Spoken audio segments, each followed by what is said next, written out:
मेरे लिए पीएमओ सत्ता केंद्र बने, पीएमओ शक्ति केंद्र बने, ये न मेरी इच्छा है न मेरा वो रास्ता है। सरकार की बात आती है तब वो अकेला मोदी नहीं होता है, उसके जो हजारों दिमाग उसके साथ जुड़े हुए हैं।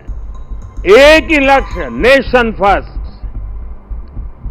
एक ही इरादा, 2047 विकसित भारत। दोस्तों, 10 साल पहले हमारे देश में एक छवि बनी हुई थी कि पीएमओ एक शक्ति का केंद्र है, एक बहुत बड़ा पावर सेंटर है, और मैं न सत्ता के लिए पैदा हुआ हूं, न मैं शक्ति अर्जित करने के लिए सोचता हूं। मेरे लिए पीएमओ सत्ता केंद्र बने, पीएमओ शक्ति केंद्र बने, ये न मेरी इच्छा है न मेरा वो रास्ता है। और इसलिए 2014 से हमने जो कदम उठाए, आपने मार्क किया होगा, और पहले जो पीएमओ में रहे होंगे उनसे पूछ लेना, हमने इसको एक कैटलिक एजेंट के रूप में ही डेवलप करने की कोशिश की है। वो कैटलिक एजेंट के यहां से ऊर्जा प्रसारित होती रहे, यहां से नई नई चेतना प्रसारित होती रहे, जो पूरे तंत्र के अंदर एक प्रकार से विद्युत की तरह नई चमक दे, नई रोशनी दे, नई सामर्थ्य दे। और मेरी कोशिश रही है कि पीएमओ ये सेवा का अधिष्ठान होना चाहिए, पीएमओ ये पीपल्स पीएमओ होना चाहिए, ये मोदी पीएमओ नहीं हो सकता है। और इसलिए मेरे दिल दिमाग में सिवाय 140 करोड़ कोई नहीं, और मेरे लिए 140 करोड़ नागरिक नहीं है, मेरे लिए 140 करोड़ परमात्मा का रूप है। और जब मैं सरकार में बैठ करके कोई निर्णय करता हूं तो मैं सोच रहा हूं कि मैंने आज 140 करोड़ देशवासियों को इस रूप में मैंने पूजा की है, और उनके चरणों में मैंने इस योजना के रूप में एक पुष्प चढ़ाया है।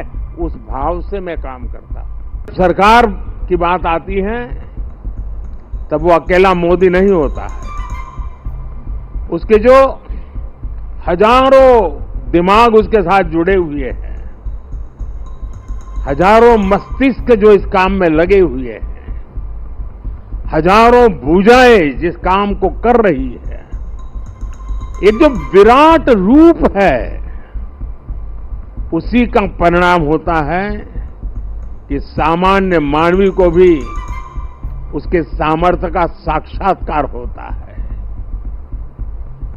और एक बार जब सामर्थ्य का साक्षात्कार हो जाता है तो समर्पण अपने आप समाहित हो जाता है। और ये पूरा 3 महीने का कालखंड उस सामर्थ्य के साक्षात्कार का,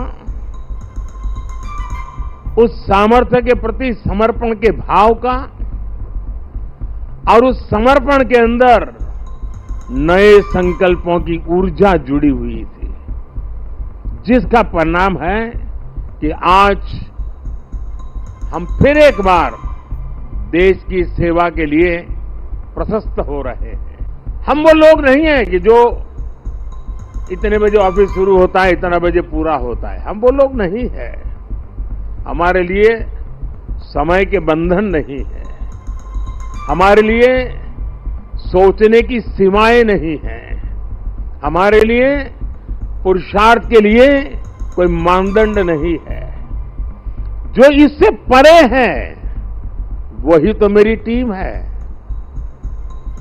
और वही टीम पर देश को भरोसा। साथियों, 10 साल में बहुत सारे लोग आप में से होंगे जो 10 साल से मुझे जेल रहे हैं, कुछ लोग हैं जो शायद अब जेलना शुरू करेंगे, कुछ लोग होंगे साहब बहुत हो गए, अब कहीं और जाए तो अच्छा होगा। जो जाना चाहते हैं उनको मेरी तरफ से शुभकामनाएं हैं। आपने इतना किया इसलिए धन्यवाद है। जो आना चाहते हैं, अगर आज टीवी पर मेरी बात सुन करके जो मन भाव से खप जाना चाहता है 5 साल, आइए, निमंत्रण है। और हम मिल करके दोस्तों एक ही लक्ष्य, नेशन फर्स्ट, एक ही इरादा 2047 विकसित भारत। और मैंने पब्लिकली कहा है, मेरा पल पल देश के नाम है। और मैंने ये भी वादा किया है देश को 24/7 फॉर 2047। मुझे वो टीम से अपेक्षाएं हैं, मैं मेरी टीम से चाहता हूं। और उसमें भी मैंने मिला हुआ काम समय से पूरा कर दिया, मुझे मिला हुआ काम गलती के बिना कर दिया। मैं समझता हूं अच्छी चीज है, लेकिन परिपूर्णता नहीं है। मैंने उसमें वैल्यू एडिशन क्या किया? मैंने पूरा किया, लेकिन ज्यादा अच्छे से पूरा किया। मैंने पूरा किया, लेकिन आगे अब किसी के सर पे बोझ नहीं रहेगा, इतना मैंने करके रखा है। अगर हमारा भाव है, हर चीज में वैल्यू एडिशन, हर चीज में क्वालिटी अपग्रेडेशन, तो मुझे पक्का विश्वास है दोस्तों कि हम 5 साल के भीतर भीतर जिस सपनों को और संकल्प को लेकर के चले हैं, उसको हम परिपूर्ण कर सकते हैं। 10 साल का मेरा अनुभव है, जो तय किया उसको हम करके रहे हैं। तय भले मोदी ने किया, लेकिन करने वाले आप हैं, करके रहे हैं। हम सब मिलके करके रहे हैं। हम सबकी सामूहिक शक्ति का परिणाम है कि हमने एक कैटेगरी एजेंट के रूप में इसको काम किया है। आपको बहुत से लोग मिलेंगे व्यक्तिगत जीवन में, और खास करके टीनेज ग्रुप के जो लोग होते हैं, उनसे अगर बात करेंगे, अगर उस समय क्रिकेट की सीजन चलती है तो उसका मन करता है यार एक अच्छा क्रिकेटर बन जाओ। दिमाग में रहता है यार क्रिकेटर बन जाना है। एक अच्छी मूवी बड़ी पॉपुलर हो गई तो फिर मन में करता है यार ये फील्ड अच्छा है, मैं एक्टर बन जाऊं, मैं इसमें चला जाऊं। उसी समय मान लीजिए चंद्रयान की घटना घटी है तो उसको लगता है यार ये फील्ड बहुत अच्छा है, साइंटिस्ट बन जाओ। और मान लीजिए 2 महीने के बाद क्रिकेट मैच आ गई तो उसको लगता है यार साइंटिस्ट वाला तो जरा मेहनती है, अच्छा करो अपन क्रिकेट वाला हो जाए। यानी ज्यादातर वो लोग होते हैं जिनकी इच्छाएं अस्थिर होती हैं, और जब इच्छा अस्थिर होती है तो सामान्य मानवी उसको तरंग कहता है। उसको लगता है यार तो तरंग ही है, एक सुबह एक सोचता है, दोपहर को दूसरा, तो इस पर बात मत करो यार, ऐसे ही हुड़दंगबाजी करता रहता है। इच्छा जब अस्थिर होती है तो दुनिया की नजरों में वो तरंग होता है, लेकिन जब इच्छा स्थिर हो जाती है और उसके अंदर एक लंबे अरसे तक इच्छा को स्थिरता मिल जाती है, तो इच्छा उस प्रक्रिया से गुजरती है जो संकल्प में बदलती है। इच्छा अगर अस्थिर है तो तरंग है, इच्छा अगर स्थिर है, स्थायी है, तो संकल्प में कन्वर्ट हो जाती है। और संकल्प के अंदर जब परिश्रम की पराकाष्ठा जुड़ जाती है, तब जाकर के सिद्धि प्राप्त होती है। और जीवन के हर काम को हम उस दिशा में देखना चाहिए।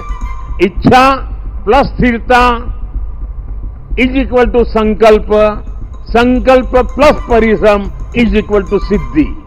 मन करेगा कि यार कुछ अब बहुत हो गया, अब साहब थोड़ा शांति रखे तो अच्छा होगा। ये रोज नई नई चीज लेके आते हैं, लेकिन मैं मानता हूं अब मेरा दायित्व भी 10 साल मैंने जो सोचा है उसे ज्यादा सोचने का है, 10 साल जो किया है उसे ज्यादा करने का है। और अब जो करना है वो ग्लोबल बेंचमार्क को पार करने वाली दिशा में करना है। कल क्या थे और आज कितना अच्छा किया, वो वक्त चला गया दोस्तों। पहले 5 पर थे, अब 10 पर पहुंच गए, वो वक्त पूरा हो चुका है। अब दुनिया इस विषय पर यहां पर है, और ये इससे आगे कुछ नहीं है, तो उसके आगे हम होंगे।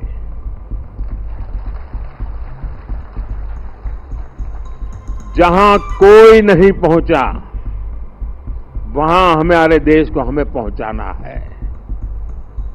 और व्यक्ति के जीवन में हो, समूह का जीवन हो या राष्ट्र का जीवन हो, जब तक वो बड़े संकल्प के साथ सोचता नहीं है, परिणाम नहीं मिलता है।